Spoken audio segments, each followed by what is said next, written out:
Hey everyone, and welcome to the 8-Figure Agent Podcast. My name is Jared Larsen, and I'm joined by my co-host Matt Walker, CEO of Swivel, the world's most flexible financial services CRM. Our mission is to build community, a community where we can empower each other to achieve remarkable success in the financial sector. Join Matt and me every week as we will motivate you to reach new heights in your career and unlock your full potential.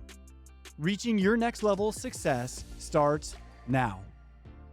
Welcome back to the 8-Figure Agent Podcast. I'm Jared Larsen alongside Matt Walker, and today we're going to talk about navigating career paths, particularly the employee versus the practitioner versus a business owner. And Matt, why are you so passionate about this topic? Yeah, this is a topic I get asked about all the time, and they don't know they're asking that specific thing. What they usually ask me is, Matt, how do you add sub-agents? How do you add employees? It's because they're asking that question, and I've watched agents, I've watched advisors, I've watched them build practices, and candidly, if they don't know what role they're in, you kind of flounder. Yeah. But none of them are better than the other. I think that's what people forget sometimes. We can talk more about that, but none of them are better than the other. It's just, how do you succeed in each one of these? And so knowing what each of them are is important. Then how to succeed in our particular financial service industry, how to succeed in that is important as well. So I'm very passionate about it. Yeah, I'm excited to hear the thoughts that you have. Help me though, before we jump into it, I want to kind of shape maybe some structure for today. I would love to address the employee, then jump into the practitioner, and then the business owner. Absolutely. And then as we wrap up, I would really love to pick your brains on how you know what's the best fit for me, finding the right fit and what I need to be looking out for, what I need to do. And then the last thing I'd love to end with is to help encourage people on how they could transition from one to the other and what that may look like. Does that make sense? Yeah, it's difficult, but doable. Yeah. That's for sure. Yeah, absolutely. Okay. So let's jump into the employee, Matt. Define what an employee really is. Yeah, and this is something I think we all intuitively know what an employee is, right? It's someone who's coming to work and has a paycheck. They have a role, but specifically in the financial service industry, typically you're a salesperson. You're selling for an insurance company, or you're, going door to door to start building up a book of business for assets under management, but you're paid by the company. As an employee, you don't own the clients or the contacts. The company does. That is what the employee is. But with it, the employee should be providing things, right? There should be leads that are happening. There should be structure. There should be training. So there's a lot of benefits on that. But that's typically what an employee is when you're working for another company and you're working to build their business is what it is. Yeah, I think about an employee sometimes, and maybe this is just where my brain goes. It's somebody that comes in and kind of punches the time clock. They clock in at 8, they may clock out at 5, but they generally have someone giving them instruction on what it is that they're to do. Absolutely. Right. And so Matt may be my boss, I'm the employee, and Matt's saying, I need you to do A, B, and C. They have direction, they have expectations, they have benchmarks that they have to hit. And it's basically all given to them. This is what I need you to do, and I need you to do it. Yes, absolutely. All for X number of dollars, right? If I do well, there's sometimes bonuses or profit sharing attached, but yes, absolutely. What would you suggest then, Matt, are the real advantages to being an employee? Yeah, and I think that people need to understand partly where I'm coming from. I've done all three, and I've uniquely been all three at the same time as well in the industry. There are some major advantages of being an employee, and I've met multiple people that are employees and 8-figure agents. One of the biggest is you clock in, you clock out. I mean, that's a nice thing. You're not worried about leads. You're not worried about structure. You're clocking in and clocking out. You're not worried about necessarily how the business is doing and the profitability. You're there to maximize your contract. And I think that's one thing that employees need to do. It's okay to be a business-minded employee. It's okay to be a team player. But man, maximize your contract. And so I get that, Matt. And maybe I understand what you're saying, but what's it mean to maximize your contract? So often in an employee type relationship, there's going to be an incentive on a certain end. And so I'm a big believer that know what that incentive is and then find out ways to excel within that incentive. And good organizations should give good salespeople limitless opportunity within that. So if there's a cap that you have to hit and then past that cap, you get full commission or whatever it may be, just know the rules that you have to play by and be a good team player, but, find a way to maximize that contract. Yeah, I love that. So I know there's obviously benefits of that. What are some of the disadvantages for people that are just that basic employee? Yeah, I mean, the disadvantages is you're clocking in, clocking out, right? There's often a time constraint with it. You may find yourself, and this is something you and I have talked about before, with a vision and mission that doesn't align with the company. And that situation, it means that you have the wrong company. So instead of making the change, it means you got to go find a company that fits it. So one of the disadvantages, you may have to find the right organization that is in line with your own mission and vision. Yeah. I think about employee and that mission vision that you just said, it triggered something in me. If I'm in a role, right? I'm an employee, I'm a role player. I want to relate it to like a soccer team or an athletic team. There are 11 players on the starting soccer field, right? There's a coach, there's a general manager, and there's all sorts of different individuals that make up the actual soccer team. Yeah. Within each starting 11, you have players, and each player serves a different role. And I sometimes think of employees as those role players. They have very specific roles that they have to do. And if they don't do those roles or perform, as you said, magnified, or I can't remember the word that you used, if you don't do that, it's going to affect other places on the soccer team or in the organization. And so I resonate strongly when you're talking about maximize where you're at. The other part of the maximizing where you're at, I think it's important to, as an employee, not just get complacent. And what I mean is you've got to always be learning. You've got to always be trying to improve and become better at the craft or that position on the soccer field or that role that you're in. And those employees that can embrace that don't just say, I'm stuck, I'm just another old employee. The players and the employees that can embrace that are the ones that have the mobility, the ability to move around, find opportunities. Opportunity's never the problem. Yeah. For those people. Well, and it's a downside and a positive of being an employee. If you have one great skill set, lean into that skill set and find a role within the organization where that skill set goes. Jared and I both played soccer growing up, and Jared has been a midfielder, defender, and a striker, and so he's played a little bit of all the positions. But sometimes you find that striker who's just a goal scorer. And not great on the field doing anything else, but man, they can put the ball away. And I know that every sport has a similar type of thing.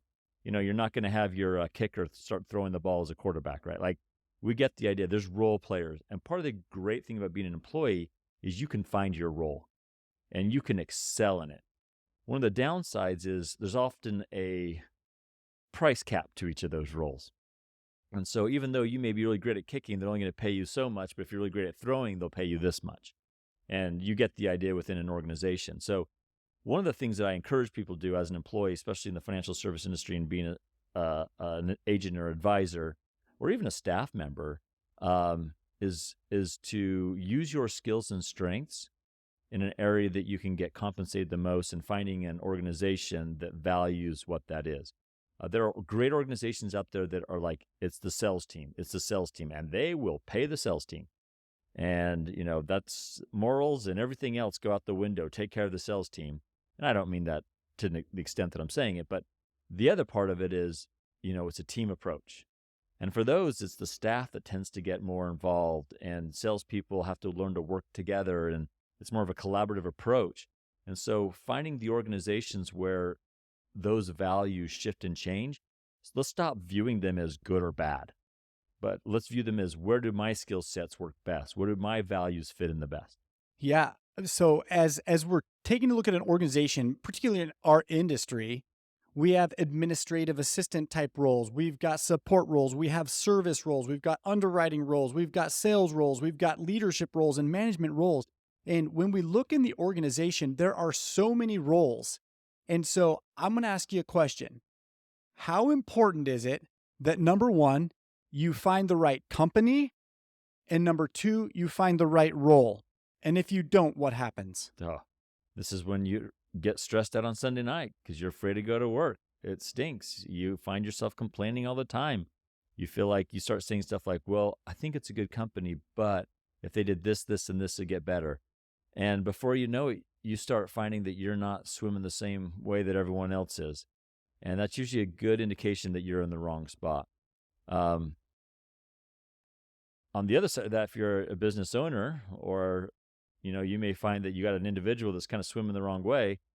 Sometimes we feel like we're letting people go because they're not good for our organization, where the reality is their skill sets could be better used in a different organization. Yeah, it may just be someone on the wrong seat in the bus, or it could be entirely on the wrong bus. The wrong bus, absolutely. Yeah, we don't know. Yeah. Okay, so let's just jump into the practitioner for sake of time. What is a practitioner? Like, I hear that, but it's not connecting with me. Yeah, so I'm pretty passionate about this, and I've had people that disagree with me, and that's fine. But a practitioner, I want you to think of a dentist. I want you to think of a doctor that runs their own operation. The dentist may have another dentist that works for them every once in a while, but they have a lot of hygienists. But at the end of the day, if the dentist isn't doing dental work, does the business exist? And the answer is, well, no. And this is what a practitioner is. And there's the doctor offices the same way. Well, there's financial service offices are the same way too. You get a specialist, right? And they do just annuities, or they do just wealth management, or just Medicare, or final expense only. And they've got some staff around them. And they start saying like, my business, my business. And they do. They absolutely own a business. But I don't consider them a business owner in the term of what I view as a business owner. Now, do they own the business? Yes. Do they fit this definition of a small business? Yes. But if you stop working, does your business keep going? And the answer is no. It dissolves. It's gone away. So these are practitioners. Practitioners that own their own business is the best way of putting it. And it's so important to know this, because I've watched people that are employees that try to become practitioners that fail miserably and succeed very well because they're very good at what they do. They're specialists, but they don't have some of the organizational skills and some of the maybe entrepreneurial understanding to kind of create a practice by themselves. And then I've, met people that are practitioners that they need that flexibility. And so finding that right role is really critical and really important. Yeah, I'm going to go back to the employee just for a minute, and I'm going to share a personal story of mine. I was an entrepreneur. I got out of college, and I was like, I'm going to go kill the world. I'm going to make millions of dollars, and it's so easy. And I jumped in. And for the first few years, I did some amazing things with a business that I opened, and then everything changed. And I failed to change with it, and I lost everything. And it was one of those scars that I love because it taught me so much. And what I had to do was, at that point of having nothing, I had to find a job, and I had to go interview. And I remember riding my bicycle to a job interview, and I looked at the job, and the job was posted. It didn't pay a ton of money, but the job looked like a right fit, and I needed it. So I took it. I probably broke every rule of mission and vision that we've ever talked about. I probably broke every rule that you just talked about. And I got in. And was it a perfect job for me? It probably wasn't a perfect job. I was an employee. But I made a decision at that point that I was going to find someone in the company who was the best, and I was going to go straight to him. And this individual actually became a mentor of mine and started teaching me everything. And he loved that. But secondly, I made a very quick decision that I wasn't going to limit myself to the term employee. I wasn't going to put myself in a box, but rather what I was going to do is I was going to try to excel in every area that I could and just see what happened. Yeah. No, I love it. So we've kind of grown up in a culture where it's like, think outside the box. You're better if you think outside the box. There's an artist that I adore, and he uses his limitations to create his art. And in fact, if you think about most paintings... What do you mean by he uses his limitations? Tell us about that. And I should use his name and quote everything, but basically he started getting the shakes. He was a painter, and all of a sudden his hands started shaking. And because his hands started shaking and getting the shake, he couldn't quite do the art the way that he wanted to. And so then he had to embrace his shake, embrace his weakness, and his art took on this whole new approach, a new feel. It was absolutely amazing. But, I always think of just a painter in general is where I was going with this. They have 4 frames. Guess the most famous art is in a box. Everyone knows the Mona Lisa. I mean, almost everyone in the world. Let's start talking about sculptures that have no boxes at all. Tell me a famous sculpture. Tell me what they're doing. All the famous art is still in a box.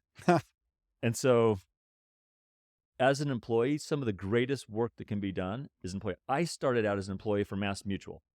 I was working for them and had a paycheck, and then I turned into a practitioner, starting my own practice. And I don't mean to shift gears here, but that shift from an employee to a practitioner, and I know we'll talk about that a little more in a little bit here, that's tough, because all of a sudden you don't have a paycheck as a practitioner. And a practitioner is in every word an entrepreneur. They definitely are. In fact, to me, they're some of the bravest entrepreneurs out there, even over business owners, because they are it. They're in it, and I have mad respect, love all practitioners, because, I know how hard it is. How am I going to find someone to build a business off of? What clients are going to want to meet with me? How am I going to go about doing that? You have to have the answers for those things. You got to have the answer for that. You got to have the answers for how am I going to make sure that I go, get in front of them. Do I have to have an office? Am I going to go house to house? Yeah. How am I going to contact them? Your own phone. All of a sudden, these expenses all start coming in. This is where the business owner kind of idea comes in, that you're like a business owner because you're paying for everything. You're trying to figure it out. And in our world, practitioners highly depend upon organizations. There's an FMO, IMO that you're a part of. There's a broker-dealer that you're a part of. You work for some sort of insurance house like a MassMutual, New York Life, or one of those bigger companies, and they're all going to train you. They're all going to teach you, but at the end of the day, who's going to pay you? Yeah, your clients, and how are you going to find them? Right. So that's the part of the practitioner. You got to shift that mindset. What would you suggest then, Matt, are the most important skills that somebody that is a practitioner needs to have? Oh, great question. Yeah, so a practitioner in every sense of the word doesn't necessarily need to have, in our industry, a ton of organizational skills. They need to have enough to get by, or enough to know to hire someone to take care of that for them. And most successful people in our industry have got a very organized person behind them that they've hired. What they have to have is a plan and an ability to get in front of people, marketing, and then the ability to convert that into business, and then the ability to sell it. I call it the 4 FSOs, the financial service operations. And so when I think of the first one as leads, how are you going to get your lead? Where's it coming from? Are you buying it? Are you getting referrals? Are you doing seminars? Are you doing, Facebook page? Or are you just throwing everything against the wall, trying it all, What are you doing, right? And then the next one is when you get that lead, how do you create an opportunity? How do you get them to say yes? How do you do a seminar where they actually want to come in? How do you buy a lead and then get on the phone and say, hey, you are interested in talking about senior products? Or, whatever it may be, but it's how do you take that lead into an opportunity? And then it's the sell, right? You got to close them. You got to convert them. You got to convince them that you're going to manage their money, or whatever it is. You've got to do that. What is your process on that? And then after you do that, what's the next step? Well, you've got to process all that paperwork, and you've got to service them and keep track of them year after year after year. And so those 4 things are the same in every financial service business. And as a practitioner, you've got to be able to manage successfully all of those 4 things. And I meet a lot of practitioners that can do 1 or 2, and almost all of them can sell. But if they can't manage the leads and the opportunities, or can't manage the back end, that's that's the difference between an advisor or an agent that's getting by and an 8-figure agent. The 8-figure agent can do all 4. Yeah. I think that's so important to know. There's 2 words resonating with me while you're talking, and it's the difference between a hunter and a farmer. Oh, yes. And this is passionate to me because, Matt, I've got my hobby farm, and I'm like chickens, goats, dogs, donkeys, cats, horses, whatever. The reality, though, is there are 2 very different people in our industry. There are those that tend to be farmers that are really good at cultivating relationships and helping and organizing and planting crops and watching it grow and watering and helping nourish. And then there's others that are really good at hunting. And they love the hunt for the kill, right? And they love to go hunt. They love to kill. They love to bring it back home and say, hey, I got food. Here's the bacon, And so I want everybody to start thinking about who you are. Are you more a farmer or a hunter? And then I'm thinking about where it fits in line with employee and practitioner. And I want to share a story about one of my transitions from employee to practitioner real quick. When I launched into consulting, you have this transition that I know you're going to talk about, but I'm just going to share you how I totally botched it and it actually worked out for me. I show up, I all of a sudden self-proclaim that I'm a consultant because I have all this expertise in the industry, which I had like 0. And I walk into an organization and I sit down and there's 2 guys and they're brothers and they're sitting across the table and they're asking me all sorts of questions and they're sizing me up. And I tell them what I'm going to be able to do for them and how I can help them. I did a needs analysis and all this crazy stuff that you're taught. And then he goes, okay, first meeting, mind you, how much do you cost? Matt, I have never thought about what I cost as a consultant. I sat there and in a moment of sheer terror and panic, I said, I don't think you can afford me. It ended up being the most amazing question that I asked, or statement that I said back to them. And he said, try me. And I did. And I threw a number out there that was way too big. He walked out the door, paused for like 30 seconds as if he was thinking about it or talking to someone, walked back in and said, you'll start Monday. And it was so interesting for me because you're talking about these 4 FSOs. There's this component of hunting that you have to do. There's this component of closing that you have to do. But then the part that we sometimes forget about, guess what day he told me I started? The next day. Monday. Yeah. The next day. And I didn't even have a slide deck prepared. I was not a consultant. I was like this employee wannabe transitioning into a practitioner. But I'll tell you what, it forced me into creating slide decks. It forced me into becoming a practitioner. And when you talk about that, I'm relating to really the expertise that's required. Yeah, absolutely. Yeah. So, okay, let's jump into what we would say is the third that we're going to talk about. And this is the business owner. Give me kind of that quasi definition of a business owner. Yeah. So the business owner is, think of someone that owns a widget or a machine that makes widgets. And the machine is going to produce the widgets, and the widgets are what bring in money when they're sold. And so the business owner is responsible to get the machine in place, to buy the right machine, to keep the machine running, and to make sure that the widgets can get sold and be distributed correctly and do all of those things. But if the business owner leaves, the machine should keep running, and the widget should still be sold because other people are in charge of that. So in our industry, it's rare. We don't find a lot of business owners, but they're out there, and we're going to talk to a few of them. Because most people in our industry, the 8-figure agents, they're advisors. And if they leave, their business kind of goes with them. There's been some really unique cases where I would call it a practitioner, where people bring their children in and they kind of let their children take over the business, and that kind of works. Mm-hmm. But it's this kind of transition that happens. But most business owners very rarely start out as a practitioner and transition to a business owner, which are what practitioners try to do all the time, and it fails miserably. Most business owners start out that way. I'm going to create a call center that sells Medicare supplement policies, which we did. And we're going to hire agents to sell Medicare. We never started selling Medicare. We were never the ones selling it. We just hired people to do it. And we built that business with all the Medicare people to where if I left, the business was still worth something. The business still brought in money. And so think of a business also as something that you can sell. Now, I get it. People are selling their practices.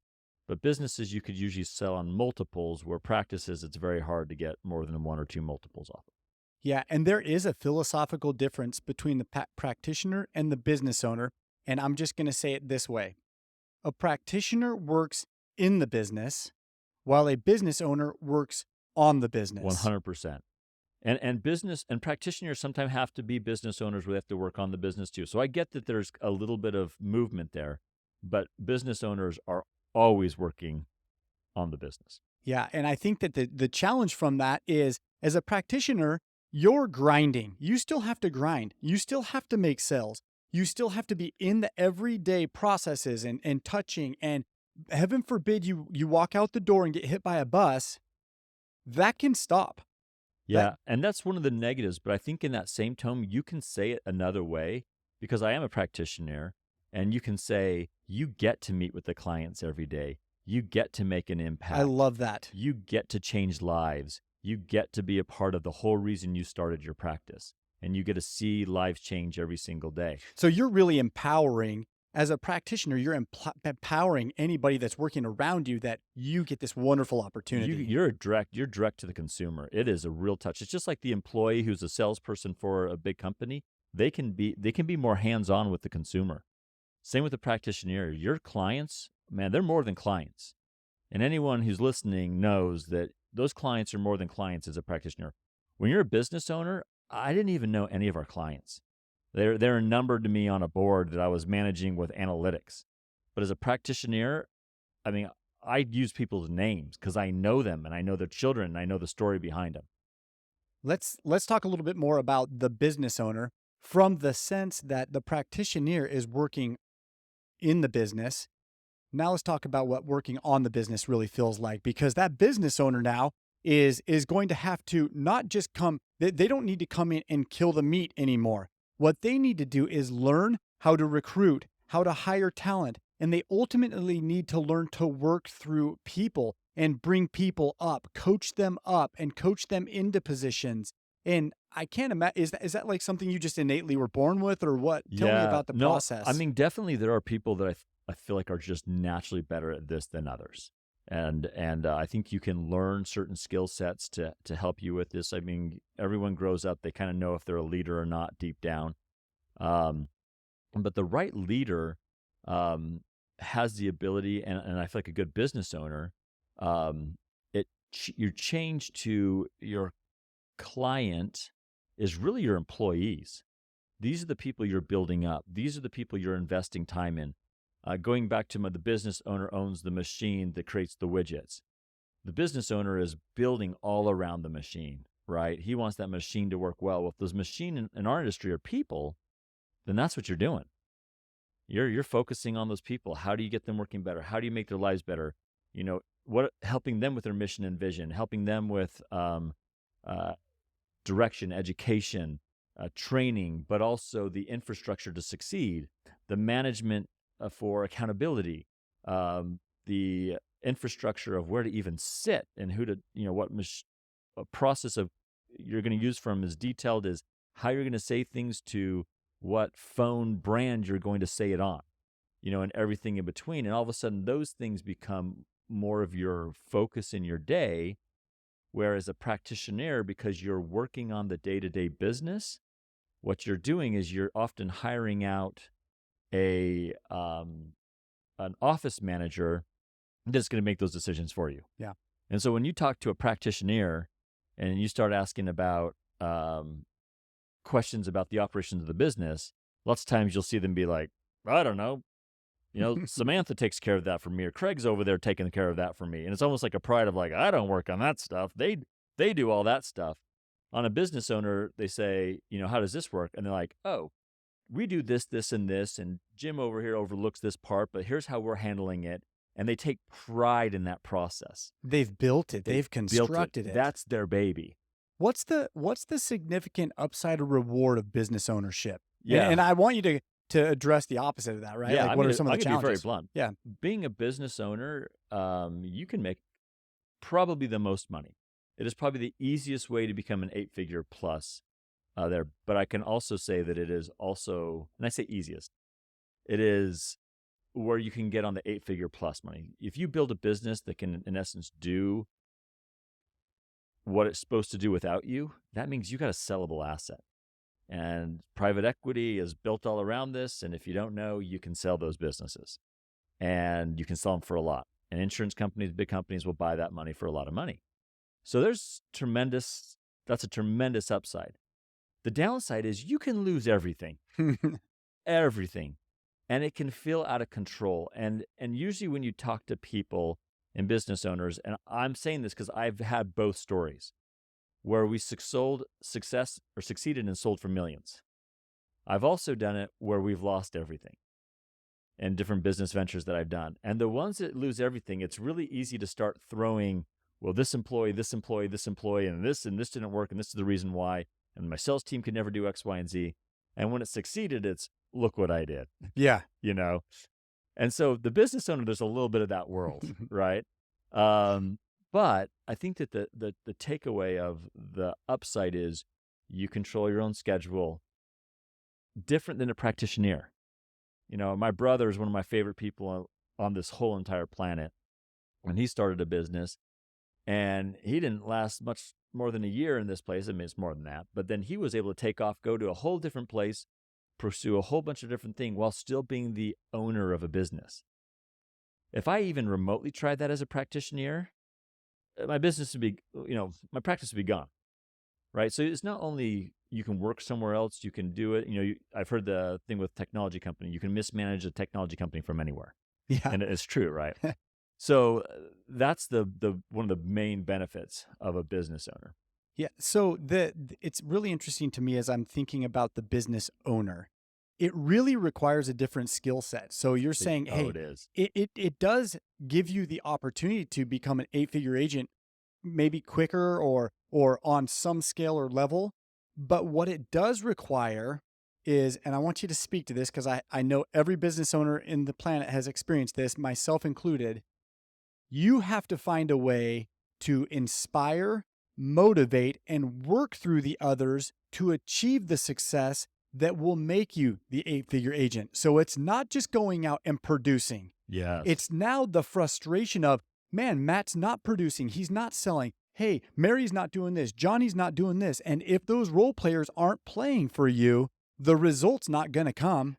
I love that you said that, because here's the deal. With a practitioner, you can kind of make up a lot of crap that happens in your office from running a bad office by just being great with people and selling more. Or you turn the switch on. Turn the switch on and be like, you know what? I'm getting in there. And Jared's known me long enough. He's seen that, where it's like, I've got another business I'm running, and I'm like, oh my gosh, we got to get a little more money for this business. And I'm like, turn the switch on. And I go in and, I kind of plow down more.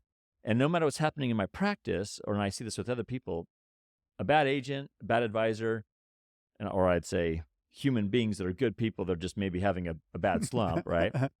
They can go in there and they can fight away, and their staff members can hate their guts and eventually leave, and it doesn't matter. They'll keep producing and hire new people. You see that all the time with practices where they're turning over. You'll never see a successful business owner with turnovers every week, because you can't. The only way to succeed is the development of people. On a practitioner, you can still get by even if you're not building people. Yeah. So my encouragement then, tell me if this is a wrong statement. You can totally disagree with me if you want, is if you choose to become a business owner, you've got to have some sort of mindset of the long play. Yeah. And this is where, there's a lot of debate around this, and a lot of guys I've been talking to that are 8-figure agents. What happens is guys and gals, they get up there and they start killing it. And they start making $1 million a year doing what we're doing. And folks, it's real. Like, I just sat in a room full of about 50 of them this last week. And the conversations start happening. Hey, Matt, how did you get sub-agents? And I had some sub-agents. I still have a, quote unquote sub-agent. And how you doing that? And how's it go about it? And what I almost want to ask them why. What's your intent? And you start asking why, and when it doesn't match with their mission, it's almost always a disaster. Yep. Well, I want to build this up. I want to have a business. I want to work less. Oh, so your mission was always to work less. Your vision was to just not work very much. Yeah, I want to work less. This is not going to work for you. No. Yeah. And I think that that's interesting, because as employees, how have you ever seen this happen? Or I'm sure listeners are going to just absolutely laugh. And as a business owner myself, I'm constantly sitting there and people are talking to me and they're saying, I'm the employee. So this Yeah. individual happens to be an employee. And they're like, I just want to be a leader. I just want to be the leader of the company. I just want to be the leader of the sales team. I just want to be the leader of our support team, our service team, whatever. And you're like, you know what? They've been with me for 5 years. They don't have the perfect skill set. But I feel like I should make them a leader because they've been doing it here the longest. I think they've earned the right. Earned the and, right. And so you know what I do? I make them the leader. Oh, man. And I don't even care. Remove mission from this statement, but I make them the leader. And 5 seconds after they become the leader, they're like, holy crap, I hate this. I never want to be a leader again. This is terrible, right? Because you don't just worry about yourself. You have to take on the worries of the company, the worries of the people, and you're caught. And they say leadership's the loneliest position because you're helping facilitate relationships at the stakeholder and corporate C-suite level. You're also helping facilitate relationships at the employee level. And so that's another skill set in and of itself. So when people are so quick to say, I just want to jump, I love your question of, tell me your intent. Why? Yeah. Because I just want to grow my business. If that's your answer, stop. I mean, and I've done this myself personally. I will, walk through this story maybe on another day where I hired more people and made less money. And I've heard other agents and advisors, typically successful ones, they're like, oh, I'll never do that again. I don't regret it. What was the trap in that situation though, Matt? And I'm going to ask a kind of a painful question maybe.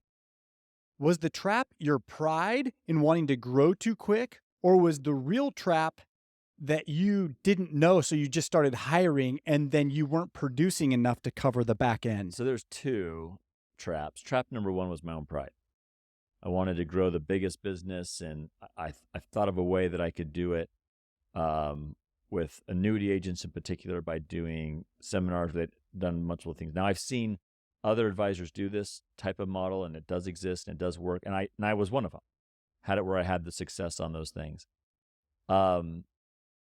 Part of it is then the overall business profit. And feeling like there's a demand to hit a certain amount of business profit to meet goals and expectations that I had on myself and others had on me as well. And as soon as I put that in there, that's when I was making decisions based off growth and not mission and vision. Yeah. This topic is, it's close to my heart. And I think that as listeners, I love when I have something on my heart, I'm going to say it. And right now, I just want to say this to people that are listening. There's a right role for you. Yes. 100%. And there's not one better than the other. There's not one that makes more money than the other because would you agree? An employee could be an 8-figure agent. I've had years where my employees made more money than me. That's interesting. Yeah. So the employee or the practitioner or the business owner can make limitless money, as you have to think differently. And there's a lot of things that go into that. Yeah. But now I want to ask you the question, how would I transition? So maybe I'm an employee and I'm thinking about, maybe I'm the nervous one that wants to think about it, or maybe I'm like I have it like hair on fire, arrows. I'm ready. Let's go take the hill by storm, ready to make a move. What advice do you give them and how do I transition? No, that's great. So one thing I would say is if you do have a vision to be a business owner or a practitioner one day and you want to start out as an employee, as someone who's hired, literally hundreds of people as advisors over the years, not hundreds, 100 plus advisors over the year, be upfront with them. Tell them, hey, look, I envision owning my own practice one day as a practitioner. Or I envision owning my own business with multiple agents, whatever it may be. Tell them and say, I view this as a stepping stone to get there. Be upfront. And the right organization is going to give you that. And the reason I say that, there are roles as an employee that will give you the experience you need to be able to get to a spot where you can start your own thing. 100%. Yeah. Now, there are organizations, and in my mind, organizations that are doing this change your tone. But it's like, if you leave and become more successful without us, we failed. No, you should create an organization where you can succeed to a certain point And then if you want to cap the commission and cap that, that's fine, but you should expect people to go to the next step. Yeah. I remember working at an insurance company. It was so interesting. I went in there, I was an employee, and I said, hey, in the next 12 months, these are some of my personal goals that I would like to do. And I was very upfront and honest with them, a little Yeah. bit different than you said, but in the next 12 months, I want to do that. And in the next 16 months, I'm hoping to do this. And, I think there's a lot of fear behind telling somebody that. I mean, I think the dumbest thing to do is go into an organization and be like, I want to be the CEO in 12 months. No, Yeah. like that has no value. But I came in and said, hey, I want to do A, B, and C in the next 12 months. And then I use the four most powerful words that everybody on this show need to memorize. I need your help. I want to do X, Y, and Z, and I need your help. And then what happens is you empower even your employer Absolutely. to lean into you and be like, let me help educate you. And what happened with me in that particular situation was someone took me under their wing and full on gave me all of them. That's awesome. And in 12 months, it was like a fast track to learning and being able to move forward. So, And that's how it should work. And I think that, Jared and listeners, everyone, like, you did that because of I need your help. You invited that moment. One of my favorite people in the world, his name is Jeff Tupper. Him and I work together. He is an employee. He knows he's an employee. His life is awesome, and he knows it. He's like, I don't worry about anything. I just show up, do seminars, I close, I help my clients. I don't have to do anything. I hunt, I fish. He's like, it's like the best. It's like I've been retired ever since I started working here. yeah. Because I have no stress. I just do what I have to do the very limited time to do it. So, like I said, there's roles in here that can fit every single person. If you want to shift to the practitioner, have a plan. That's the other thing I would say is have a plan, have an organization you trust. There's a lot of great FMOs and IMOs out there that will help you make that transition. If you're an insurance agent, there's a lot of broker dealers that will do it. I mean, there's big companies like Edward Jones, Waddell and Reed. If you want to be on the broker side, they'll help you. These are great companies that can help you transition to a practitioner. Yeah. I think there's also a piece of education that you can really submerge yourself in as an employee. Because remember, you said practitioner is an expert or has a level of expertise in that particular field. So soak up that time as an employee as you're setting your plan. So when the transition comes, you are that expert. Yeah. Now, the career capital systems like Mass Mutual, Northwestern, Guardian, all these, they kind of have a combination where you do both. They kind of start you out at one and they're kind of helping you. And so there's some hybrid experiences out there as well. But yeah, again, be upfront with people on what your intentions are, and I need your help. And Okay. you'll be surprised what people are willing to do. Yeah. What about the transition? And this one for me, this is crazy, but let's talk about either transitioning from employee to business owner or transitioning from a practitioner to a business owner, because man, there's like a whoo. It's a huge. So here's the number one thing. Don't think of it as a practice. Think of it as a business. So you need to have a business plan. What's your business plan? Because it's no more just getting out and selling. If your intent is to be like, hey, I'm going to sell enough and then pull people underneath me, and then I'm going to build them up, and then I'm slowly going to get out. I've seen that work with family members. There's a couple of unique firms I've seen that they have a way of doing it. And I think that we're excited to interview those and how they're doing it out there, because there's some people that are doing it. Most of the time, people don't have a plan and they fail, or they're and I know that because I feel like I've even failed there to a certain extent as well, where I've hired people in with the intent that they're going to do the annuities then, and I'm just going to kind of manage this whole thing and train and build them up into it. But the problem is that in that process, if you don't have a business plan to begin with that existed with you never producing at all, it's not going to all of a sudden start working. Yeah. Right. Yeah. Well, I think that as people make that leap and you talk about business plan, there have been so many instances, and I've been guilty of this too, where I write the business plan and I write it. And the business plan sounds great. What I'm meaning is the theory or the ideology of the business plan sounds great. With no pro forma, with no numbers. I've seen a need in the market. I'm going to exploit that need in the market. I'm going to run hot. I'm going to run fast. And look, I'm Jared Bruce Larsen. I do hard things, and there's no way I'm failing Yep. until I get in and the smoke happens and the first punch is thrown. And now wanting to become a business owner became incrementally more difficult because I didn't see blind spots. I hadn't worked through things. I hadn't thoughtfully planned out what it was that I needed to do. And the crazy thing is there are people that have gone before and done it, but people think I need to somehow invent the next perfect widget that's going to transform the world. Like success leaves clues. Yeah. Success leaves clues. Go to someone, ask someone for help, build a business plan coupled with pro formas and the strategies that are necessary. Well, and this is a good rule of thumb if you're an advisor and you're a practitioner in particular and you want to be a business owner. If you quit tomorrow as a practitioner and you're going to invest money into a business, is this the business you'd invest in? And I want you to think about hiring a person. I want you to think about all the cost. Is that really where you'd put your money? And if you do it because you just think it would be fun, or if you do it just because you have industry knowledge, even though you never produce a thing, you might be onto something. Mm-hmm. But if you're just doing it because, well, I'm doing it too, you need to literally look at it as a standalone business.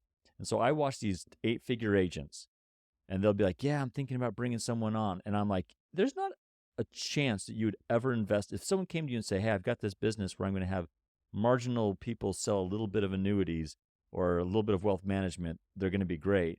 You'd be like, oh, I'm totally investing in that. But yet you're doing it. Yeah. And so that's the question you have to ask yourself. And it's the question I wish I had asked myself sooner. Because I've had it on certain situations where I would have said yes, and I'm so glad I did. We had tremendous success. In fact, in some of our, continuing episodes that we're going to interview the CEO that I hired for that business and what we did. And we're going to talk to you about step by step of how we did it and made a success. We're also going to tell you some stories of how it didn't work so well. And we're going to interview people that made success with it and people that didn't. So as advisors and agents are thinking about this, we want you to hear these stories. This is why we have this community, is because it's not being addressed, is these kind of conversations. Let's just spend a couple minutes then, Matt, on talking about finding the right fit. And I really want us to take it from the angle of identifying the priorities in your life, what goals are important to you, and then how you align to either three of these particular roles. Yeah, and I think that's a little bit of why, I've done all three and full disclosure, I've even been all three at a time because I feel like I've got this multi-personality that's like a little bit of all over the place. He has significant control issues. Yeah. So, I mean, why don't you take off with employees? You start with employees. Yeah. Okay. So I think about this, priorities. I'm just kind of shooting from the hip here, Matt. The priorities that I might have are, maybe I really value particular time and knowing an exact schedule and being able to request paid time off. Maybe my goals are that I just need to stable my life right now and I need something that I can count on and depend on and I just need to show up. Maybe my stress levels and things in my life just aren't such that I can't worry about everything else around me and all the noise. So being an employee may align with me by just simply showing up and doing the best work that I can. And so I don't know what your priorities are, but with an employee, think about that. There's some tremendous benefit that comes from that, and it serves people so well. Yeah, I mean, I don't think there's a lot of people that look at Jeff Tupper and be like, that's not the life I want to have. That guy is amazing, man. He's got something good worked out. And he's over time created a life by design as an employee that allows him to take on his goals. The dude golfs all the time. He goes to high school football games and he has a great life as an employee. But the one thing is Jeff is not willing to compromise his goals. That's true. He's not willing to compromise what he wants to get. So he's found a way as an employee to accomplish his goals. Yeah. I think that the practitioner, if in our business, if you want to go, if your desire is money, then the practitioner, in my opinion, is better than the business owner. Because a practitioner, there's actually a clear, more doable path than the business owner. The business owner, your chances of success are just as good as any other business owner out there. Just because you think you know the space doesn't mean you're going to have that much more success. but the path on a practitioner is higher. So there is the financial incentive, but you also understand you're taking financial risk. Yeah. And then understand this, as a practitioner, you have the least flexibility on time than any of the groups. So this is for people that are very driven. I'm going to make a difference. I'm going to do it by myself. I'm going to get a good team of people. I'm going to build it around me. I'm going to control a business so the world can't affect me. I mean, business owners, you can still be affected by just things that happen in the marketplace and industry. But I feel like as a practitioner, you're smaller, you can make the changes quicker. So that's where the person who's more driven and has that desire, the time isn't as much of an issue. That's where I would say those people should go. So I want to tackle maybe a wildly unpopular topic, and that's money.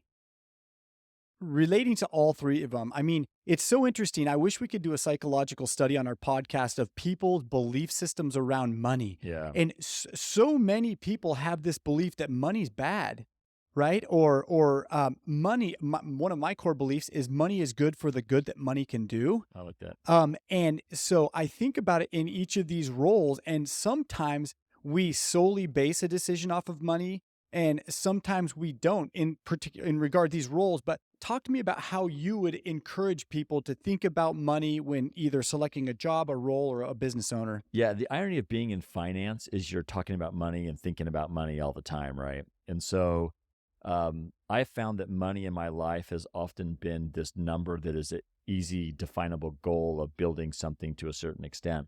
But I've already talked to you in the former podcast about when you mix up building your business and making money as your mission and your vision, it gets distorted. We're all doing this for a living, and so I definitely think that needs to be part of the equation. And I don't think that anyone needs to feel bad about it either. I just think that people need to be upfront about it and have, be aware of what decisions they're making. My wife is amazing, and she is really good at reminding me when I'm passing the line, because people that are practitioners in particular, we're drivers, we're competitive. High achievers. You want high numbers and you want your clients to succeed. You want to succeed. And so what often gets pushed to the side is those other things that you claim are more important, right? So I think that's the constant battle of the practitioners. When I meet the 8-figure practitioners, what the constant conversation is we got to have a balanced life. They're always talking about a balanced life. I need to make more time. Or they're talking about, like, I took this trip for so long, because they're trying to say, hey, I'm succeeding with my time too, because it is a challenge. And you just have to know you're headed into a challenge, have boundaries, have answers around it. I love that. And as we wrap this up, I hope that the listeners are really able today to find this podcast helpful in defining what career paths look like, on educating them on maybe some angles that they hadn't seen before, and then being able to choose and move forward, whether they've got to transition up or back or sideways or whatever. But I also think it's important for them, as they listen to, our guest, that they're able to take those things and recognize what guest is in what area. And as we are able to do that, we're able to get even more insight as they talk. Thank you so much for hanging out with us today. If you enjoyed this episode, make sure to subscribe and follow us on your preferred platform wherever you listen to podcasts. Remember, success loves company, so share this podcast with someone who you think might enjoy it too, and let's build a community together. Let's keep the momentum going until the next episode drops. And hey, if you got any questions or topic ideas that you would like us to focus on, send us a message on social media. Again, thanks so much for joining us. Until next time.